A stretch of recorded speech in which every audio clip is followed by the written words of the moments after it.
자, 오늘 1절 말씀 보면은 시인이 내가 여호와께 피하였거늘이라고 말씀합니다. 내가 여호와께 피하였다. 자, 우리 사람은 두 종류입니다. 우리 하나님께 피하는 사람, 또 반대로 하나님을 피하는 사람.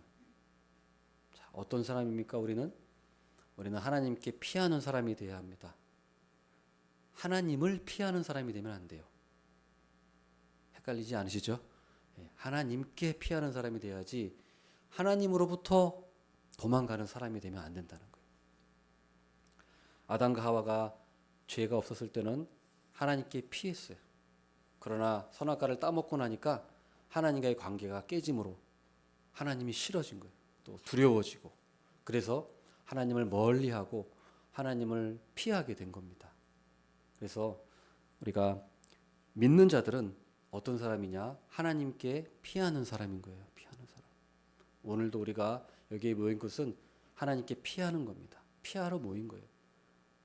세상의 그런 핍박, 우리가 세상이 뭐가 나를 핍박하느냐라고 생각할지 모르겠지만 사실은 우리가 세상으로부터 핍박을 받고 있는 거예요. 영적인 핍박을 받고 있는 겁니다. 어떤 물리적인 핍박은 받고 있지 않을지라도 영적인 핍박을 우리가 마귀로부터 사실 받고 있는 거예요.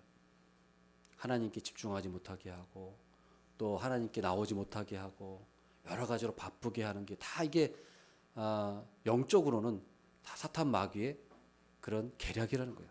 거기 넘어가는 거예요. 우리는 뭐 아무렇지도 그게 아니라 그게 사실은 사탄 마귀에게 넘어간 겁니다.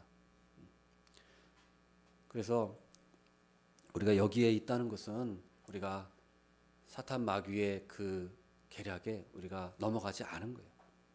그겁니다. 영적으로 우리가 그걸 봐야 돼요. 그냥 내가 시간이 남아서 온 게 아니라는 거죠. 그냥 내가 할 일이 없어서 온 것이 아니라 우리가 하나님께서 우리에게 은혜를 주시고 또 우리에게 그런 마음을 주시고 해서 우리가 사탄 마귀의 계략을 이긴 거예요. 이긴 거. 보통 어려운 것이 아닙니다. 나오는 것이. 그래서 불신자들은 하나님을 피해요. 하나님께 나오는 것이 아니라 하나님을 피해서 멀리 도망갑니다. 그래서 하나님께 피하면 누구한테 갈까요? 마귀에게 가는 거예요. 하나님께 피하지 않으면 마귀에게 가는 거예요. 마귀에게. 돈을 쫓아가고 성공을 쫓아가고 쾌락을 쫓아가는 겁니다. 마귀를 쫓아가는 거예요. 왜 쫓아갑니까? 그게 좋으니까요. 돈이 좋고 쾌락이 좋고 성공이 좋으니까 마귀는 그거를 미끼로 삼는 거죠. 그래서 예수님도 마귀가 바로 그걸로 유혹하지 않았습니까? 부귀, 명예, 성공 이런 걸로 예수님을 유혹했잖아요. 우리도 마찬가지예요. 그래서 마귀는 그걸로 해서 그걸 쫓아가는 사람을 노예로 삼는 겁니다. 그래서 불신자들 또 믿는 사람일지라도 또 거기에 노예가 될 수도 있어요. 돈의 노예가 되고 쾌락의 노예가 돼서 자기가 그 사탄 마귀에게 속박되고 거기에 종노릇하고 있다는 것도 모른 채 쫓아가고 있는 거예요. 그러나 마귀는 어떻습니까? 돈이나 명예나 쾌락이나 이런 걸로 깬 다음에 그 다음에 이제 사람을 갖고 놀다가 종로를 타다가 실컷 이리저리 갖고 다니다가 결국에는 버리는 거예요. 버리는 거. 돼지에게 밥을 주는 것은 왜 그런 거죠? 돼지가 좋아서 그런 겁니까? 돼지를 사랑해서 그런 겁니까? 아니에요. 잡아먹으려고 하는 거 잡아먹으려고. 마귀가 우리에게 돈을 주고 쾌락을 주고 여러 가지 또 성공도 줄 수 있어요. 마귀도 그 정도 능력이 있습니다. 하나님이 허락하신 능력 안에서 그렇게 할 수 있어요. 돈도 줄 수 있어요. 뭐 그런 뭐 무당들이나 그런 사람들도 마귀가 사실은 그런 능력을 준 거예요. 사람을 속일 수 있게 하고 과거를 알아맞히고 이런 것들. 그래서 이런 그 마귀는 결국에는 잡아먹으려고 우리를 잡아먹으려고 하는 겁니다. 자, 그래서 주님께 피하는 사람이 지혜로운 사람이라는 거예요. 주님께 피하는 사람. 사탄 마귀가 우습게 보면 안 되겠죠, 우리가. 하나님의 자녀일지라도 물론 하나님이 우리 하나님의 자녀는 하나님께서 보호해 주시지만 그러나 우리가 방심할 때는 우리도 사탄 마귀에게 언제든지 우리가 농락당할 수가 있습니다. 예, 얼마든지 하나님의 자녀도 사탄 마귀에 농락당해요. 사탄 마귀가 우리 안에 씌우지 못합니다. 우리가 귀신 들리거나 그러진 않아요. 하나님 믿는 사람이 귀신 들리거나 그렇지는 않습니다. 그러나 사탄 마귀의 계략에 넘어가서 종로로 탈 수는 있어요. 예, 신분은 잃어버리지 않을지라도 종로로 탈 수 있습니다. 얼마든지. 그렇기 때문에 우리가 하나님께 그렇지 않기 위해서는 하나님께 수시로 피해야 합니다. 예, 총알이 막 빗발치는데 믿음의 방패로 막으면서 믿음의 방패로 하려면 어떻게 해야 됩니까? 우리가 자꾸 말씀을 묵상하고 기도하고 예배드리고 이걸 자꾸 해야 우리가 믿음의 방패로 마귀를 막는 거지. 그리고 믿음의 방패도 있지만 또 우리의 어떤 그 벙커가 있잖아요. 벙커에 있으면 안전하잖아요. 벙커에 있으면 그런 것처럼 우리가 자꾸 예배 나오고 예배드리고 말씀 보고 기도하는 것이 우리에게 사실은 주님께 피하는 겁니다. 피하는 거예요. 그게 지혜로운 사람입니다. 그리고 주님께 피하면은 왜 주님께 피해야 되느냐? 바로 우리 하나님만이 그런 사탄의 세력을 막아주실 수 있기 때문이에요. 우리 하나님은 창조주시고 또 이 세상을 다스리시고 또 이 세상을 전능하심으로 다스리시는 분이에요. 그러니까 우리가 자꾸 그분께 의지해야지 주님을 자꾸 피하면 안 됩니다. 자꾸 주님 앞에서 도망치고 내 힘으로 해보겠다, 다른 거 찾아보겠다. 그러면은 진짜 어리석은 사람인 거예요. 저는 가장 불쌍한 사람이 어떤 사람이라고 생각하냐면 고아라고 생각해요. 고아. 가장 불쌍한 사람인 것 같아요. 고아가. 뭐 여러 가지 불쌍한 사람들이 많이 있겠죠. 뭐 다친 사람, 뭐 전쟁에 나가서 어디가 부러진 사람, 뭐 등등이 있을 수 있습니다만은 가장 불쌍한 사람은 고아인 것 같아요. 고아. 왜 그렇습니까? 그 어렸을 때, 그 한창 엄마 아빠 사랑을 받아야 될 때 얼마나 그 외롭겠어요. 얼마나 외롭겠어요. 고아들 보면 참 안타까워요. 참으로 정말 불쌍해. 고아가 제일 불쌍해. 고아 출신. 어렸을 때 참 엄마에게 어리광 부려야 될 그 나이에 그 엄마의 사랑을 못 받고 한다는 것이 정말 참으로 가장 불쌍한 것 같아요. 우리 막내가 초저녁에 자다가 깼어요. 얼마 전에 초저녁에 자다가 깼는데 안 우는 거예요. 안 울었대요. 근데 그 이유를 궁금했어요. 왜냐하면 맨날 울거든요. 자다가 일어나면 울거든요. 네. 왜 울어? 근데 어느 날 안 울었대요. 자다가 깼는데 안 울었어요. 왜 안 울었어요? 했더니 엄마가 없었던 거예요. 거기. 엄마가 교회 왔거든요. 예배 드리러. 애들 둘 내리고 우리 집사람이 왔거든요. 그러니까 우리 막내가 울다가 자다가 깼는데 형밖에 없어. 그러니까 울어도 울어봤자 받아줄 사람이 없잖아요. 형이 뭘 우는 걸 받아주겠어요. 네? 시끄럽다 그러지. 네? 혼나기만 하지. 그러니까 누울 자리를 보고 다리를 뻗는다고 엄마가 없으니까 아예 울지를 않았더래요. 그래서 큰 깨달음을 얻었어요. 야, 우는 것도 울 대상이 있어야 받아줄 사람이 우는구나. 우리가 하나님 앞에 나와서 우는 것이 귀한 겁니다. 받아줄 대상이 있으니까 우는 거예요. 불신자들은 울 대상도 없어요. 울 대상이 없어요. 울고 싶은데 울 대상이 없다고 생각해 보십시오. 그것보다 진짜 비참한 게 어디 있겠어요. 그러니까 자살하고 정신병에 걸리고 우리는 하나님 앞에 나와서 울잖아요. 울어. 예, 그것이 단순히 뭐 스트레스만이 아니라 울면 하나님이 또 들으시기 때문에 기도기 때문에 자, 그래서 이것이 그걸 우리가 깨달아야 돼요. 참 복이구나. 그게 복이구나. 그걸 깨달아야 합니다. 그래서 오늘 또 말씀 보면은 1절 보면 너희가 내 영혼에게 새같이 내 산으로 도망하라 하면 어찌민가 하면서 이게 무슨 말이냐면 이 시인의 그 친구들이 너 지금 빨리 도망가라. 지금 시인이 성전에 들어간 거거든요. 여호와께 피하였다라는 말은 성전으로 피한 거예요. 그런데 이 친구들이 야, 너 지금 거기 하지 말고 멀리 도망가라고 지금 충고를 해주는 거예요. 왜 그럴까요? 그 2절에 나와 있죠. 2절 어떤 상황입니까?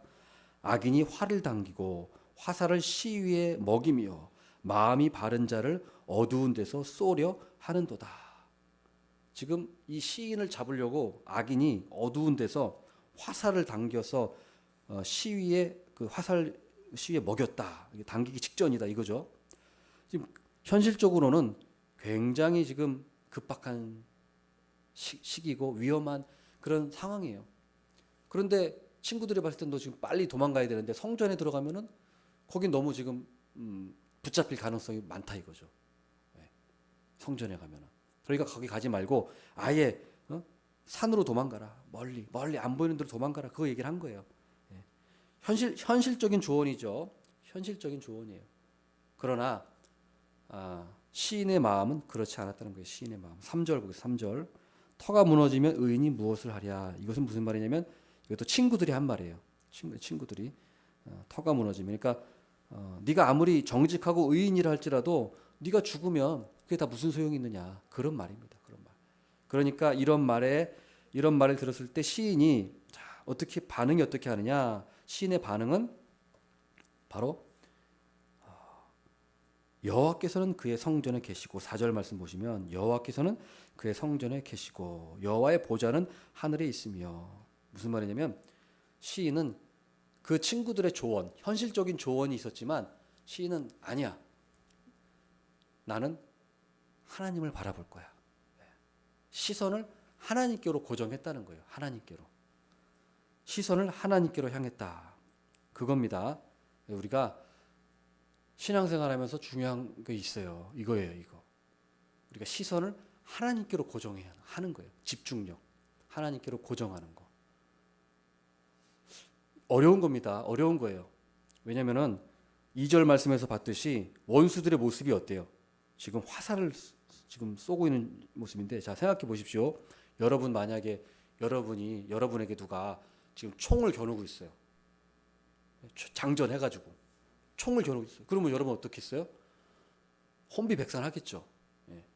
혼비백산할 겁니다. 완전히 다리가 얼어붙고 아무것도 못 할 거예요. 총구를 겨누고 있으면 진짜 일반 장전해 가지고 그런 상황에서 어떻게 되느냐? 그 사람을 보는 게 아니라 시선을 하나님께로 봐야 된다는 거죠. 우리 신앙생활은.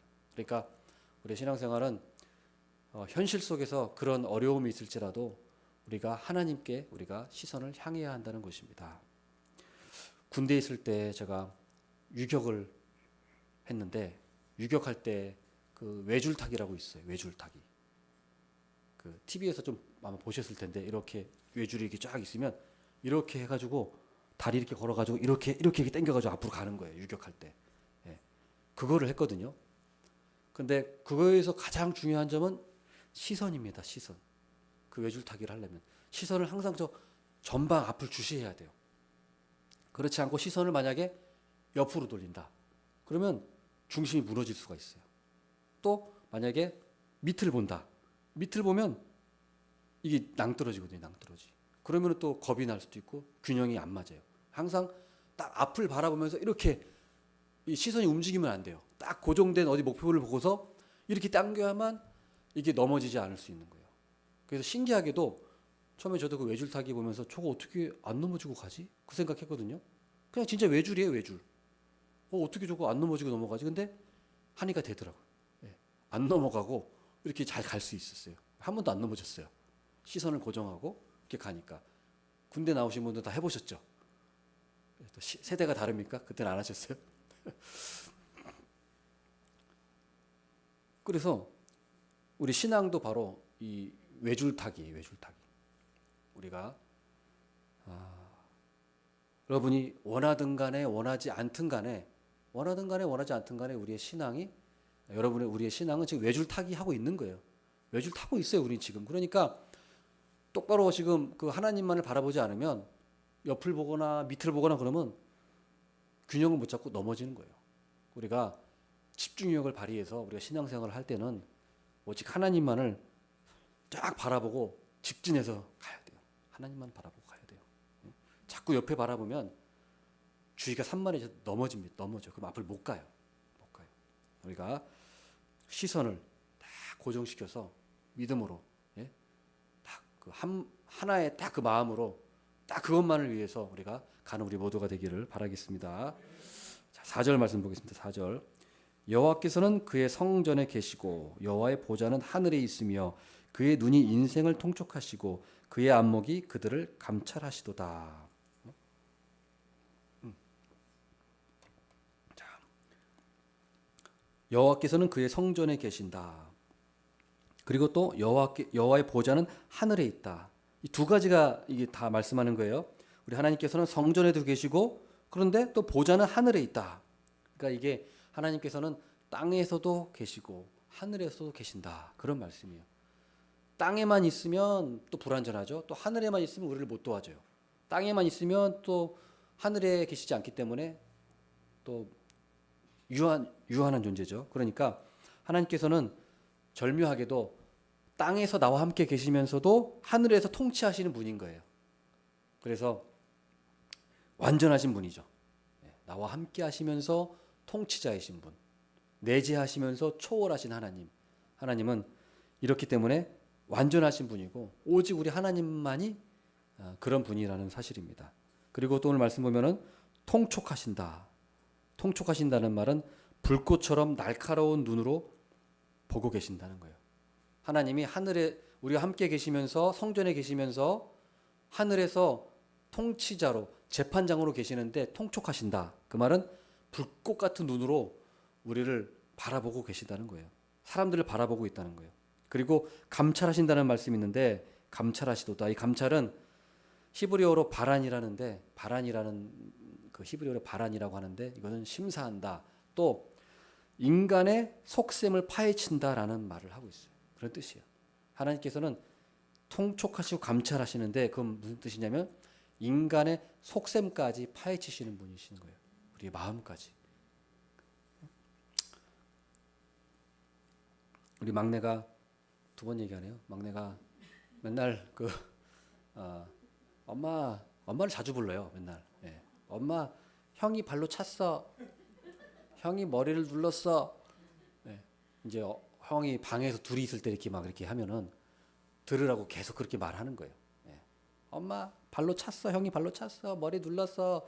다 들으라고 당당하게 얘기해요. 당당하게. 예. 형 무서워하지 않아요. 예. 왜요? 말할 수 있으니까 자기가. 예. 엄마한테 그냥 다 말해요. 그냥 중개해 중개. 형이 이렇게 했다. 두려워하지 않아요. 형을. 예. 왜요? 그렇게 말할 수 있기 때문에. 우리도 마찬가지죠. 우리는 말하지 않아도 하나님께서 이미 다 통촉하고 계신다는 거예요. 감찰하고 계신다는 거예요. 인간의 패부까지. 그러니까 우리가 억울해할 필요가 없어요. 사람들이 알아주지 않아도 억울한 일을 당해도 우리가 억울해할 필요가 없습니다. 하나님은 다 알고 계세요. 다 갚아주세요. 다 갚아주세요.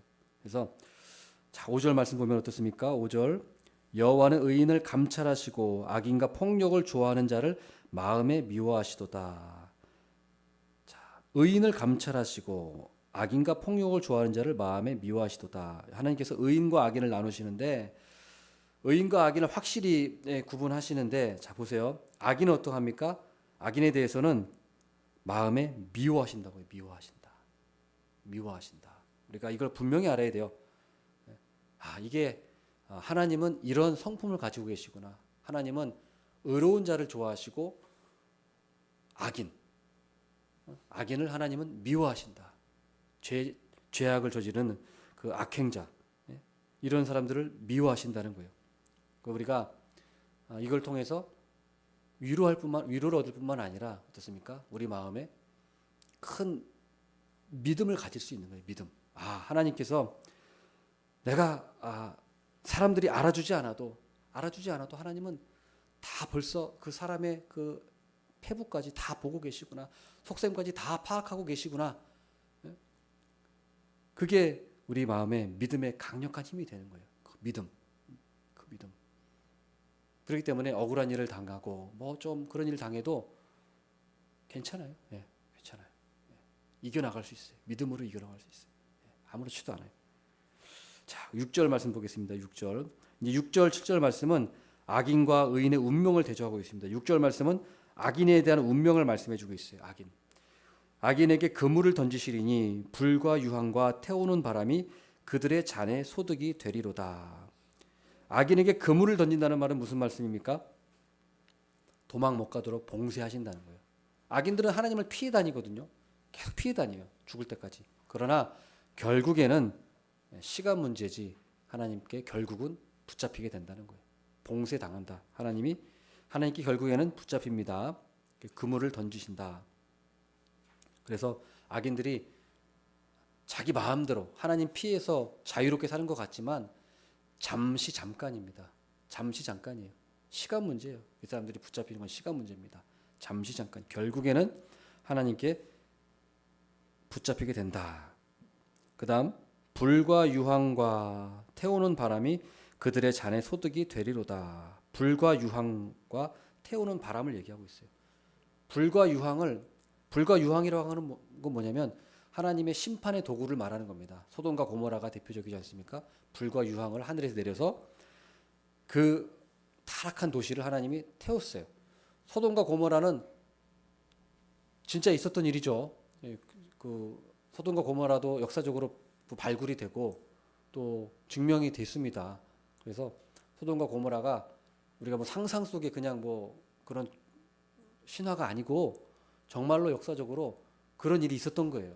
하나님께서 불과 유황을 하늘에서 내리셔가지고 그 도시를 심판하셨다는 거죠.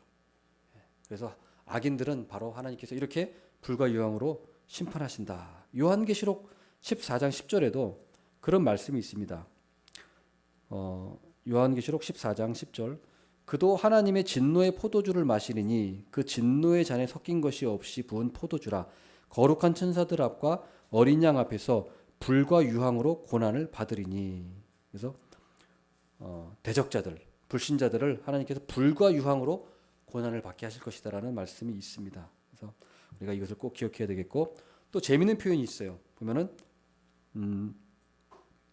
잔의 소득 6절 보면은 그들의 잔의 소득이 되리로다. 불과 유황과 태우는 바람이 그들의 잔의 소득이 될 것이다. 이게 무슨 말입니까? 이거는 평안하고 기쁘고 즐거운 속에서 잔을 마시고 있는데 그게 불과 유황을 마시고 있었던 거예요.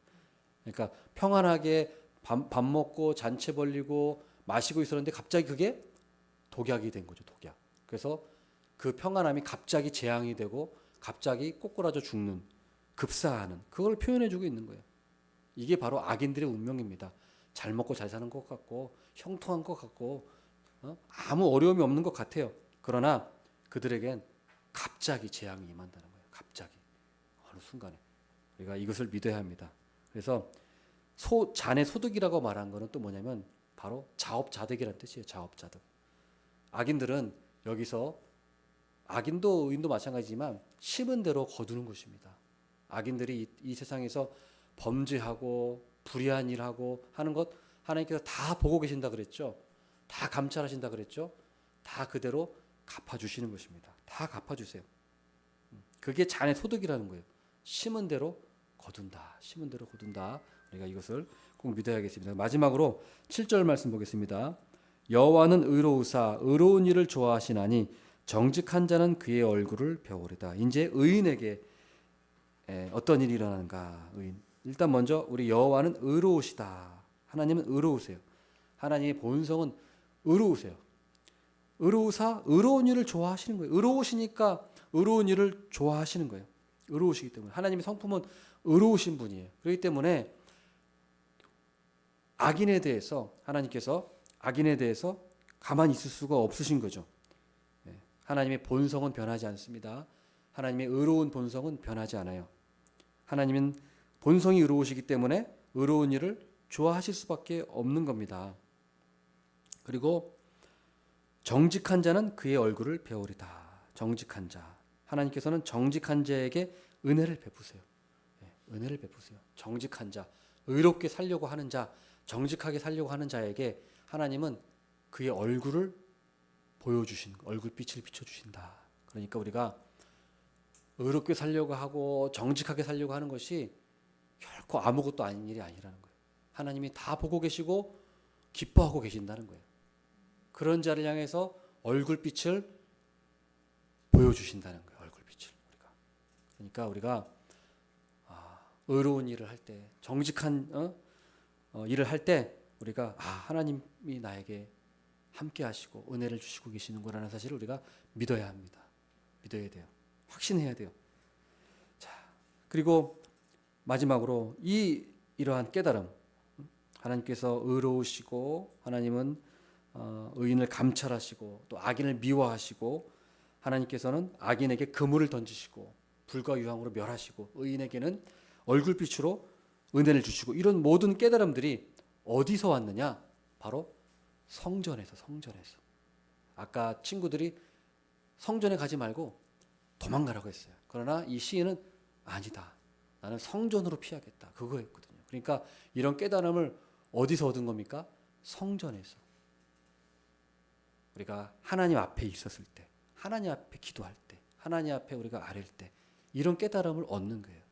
우리가 그렇기 때문에 우리가 교회에 나오는 것이 중요합니다. 교회에 나와서 예배드리고 말씀 듣고 기도하는 것. 이것이 하나님 앞에 중요한 거예요.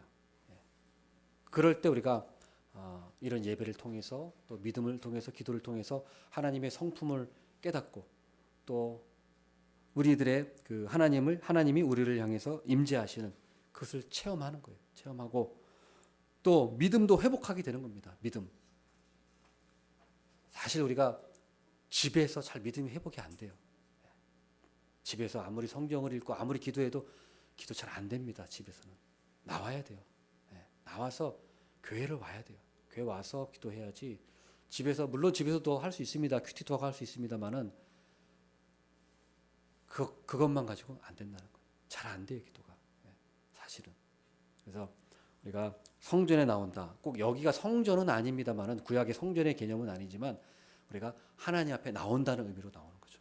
하나님 앞에 나와서 예배드리고 기도하고 우리가 예배드릴 때 우리의 믿음이 회복되는 겁니다. 하나님과의 관계가 회복되고 그리고 하나님과 참된 교제를 누리고 참된 평안을 누리는 거예요. 그러니까 우리가 이곳에 나와서 예배드리는 것을 여러분 큰 복으로 우리가 생각해야 됩니다. 그리고 우리 믿음에 있어서 얼마나 우리에게 그것이 우리의 믿음을 강하게 하는 건지 우리가 다시 한번 깨달아야 돼요. 그래서 우리가 이 사실을 꼭 기억하면 좋겠습니다.